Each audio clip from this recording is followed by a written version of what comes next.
Good day mga kalipipay, tayo magbubuo ngayon ng 6-door locker na black and white. Ito nga pala yung mga parts niya. Ito yung right side panel. Ito naman yung kanyang left side panel. Tsaka ito yung harap niya pala, yung mismong frameless pala siya, no, mga kalipipay. Tapos ito yung back panel. Then ito yung mga mga shelves niya sa loob.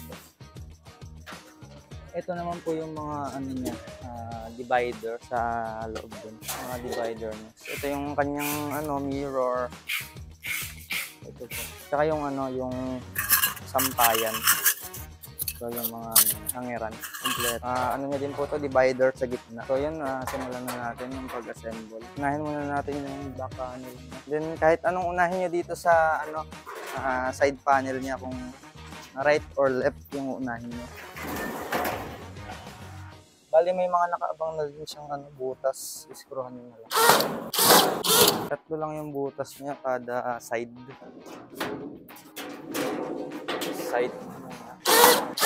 Mas mabilis pala mag-assemble pag may cordless kayong ganito. Pagka nakamano-mano mo naman po kayo, kailangan may kasama kayo tagahawak. Next naman natin itong mga shelf sa pinakababa, gawing ilalim. Yan, gaganyan nyo lang po.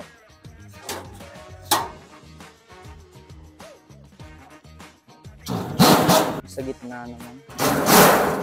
And yung sa may pinakabubong niya. Bali, nakaabang lang po yan, kaya inaabang po muna natin. Kanyang front part na frameless. Ito. Wait muna. Kailangan gawin muna yung susi pala, ilabas muna natin para mabilis buksan pag naikabit.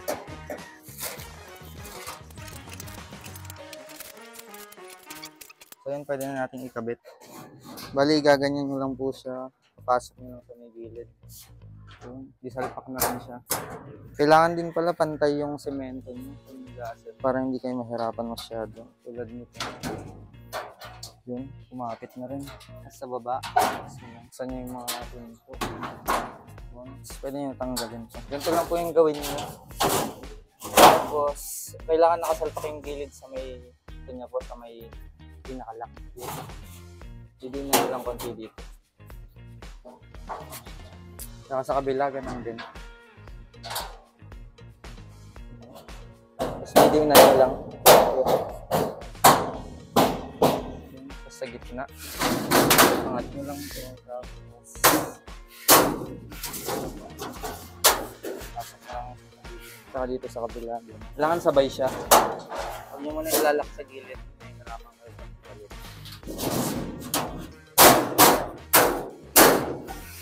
Sa may bubong nyo naman. Dito lang yung medyo mahirap, medyo makabit siya. Bali, mas madali pala yung ganito. Huwag nyo munang ilak dito ng screw. Gawin natin. Tanggalin natin.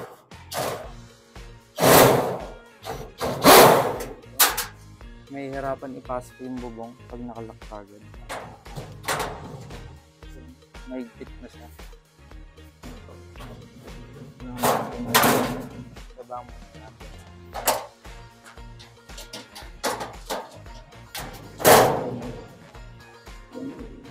Nakapasok mo sa gilid. Pwede natin lagyan na screw. Bali, tatlo lang yung niya dito. Screw na abang.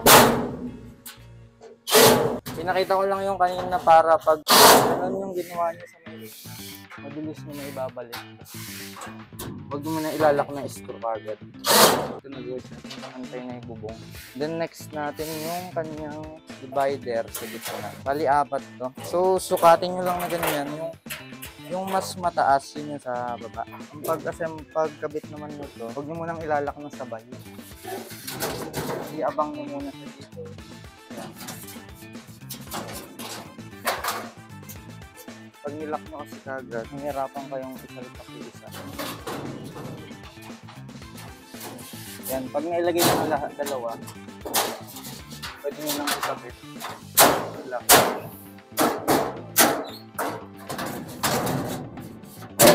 May lock naman na siya dito, di lang siya. Ipok-pok lang. Ito yung lock. Nakalock na. Pagka balak nyo naman tanggalin, kuha lang kayo ng flat din tapos dito. Next natin yung pinaka-shelves niya sa gitna. Bali, ito pala, yung pinakamababa na ganito, sa gitna siya. Sa bawat ito.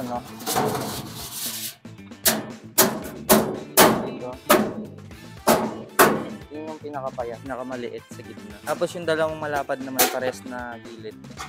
Ito. Natandaan.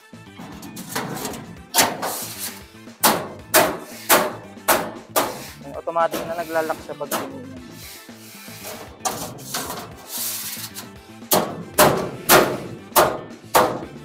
Tsaka yung hangeran niya, ganun. Bali yung 4 dito mahaba, yung 2 maigsi.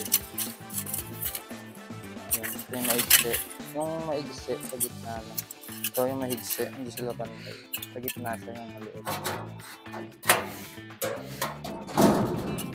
Sa bawat side yung mas mahaba.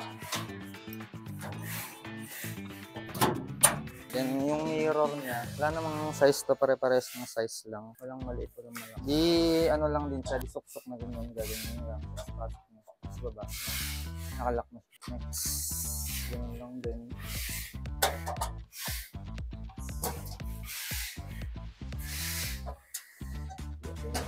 Sa may baba naman tayo. Ito yung mas mataas sa baba talaga siya. Pasok nyo lang ganyan. Hindi mo na ilalaka. Makabang lang sila dito.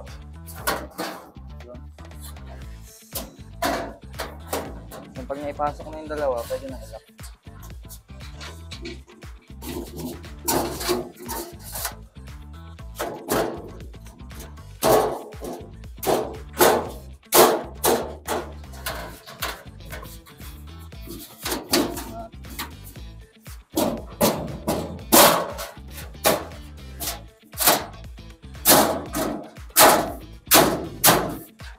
Natin yung shelves, mga patungan.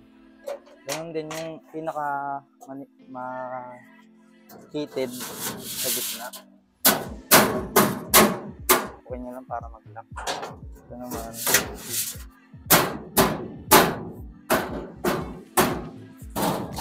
Ano lang.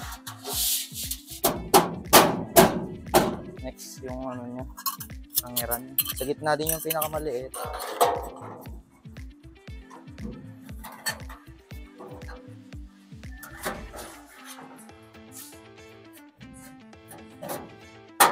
Pinakalas na kinakabit ko sa lamin.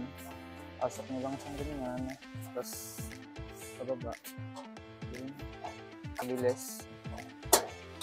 Yun, okay na. Nakakabit tayo. Tapos na po tayo mag-assemble. Yun lang sa kabilis.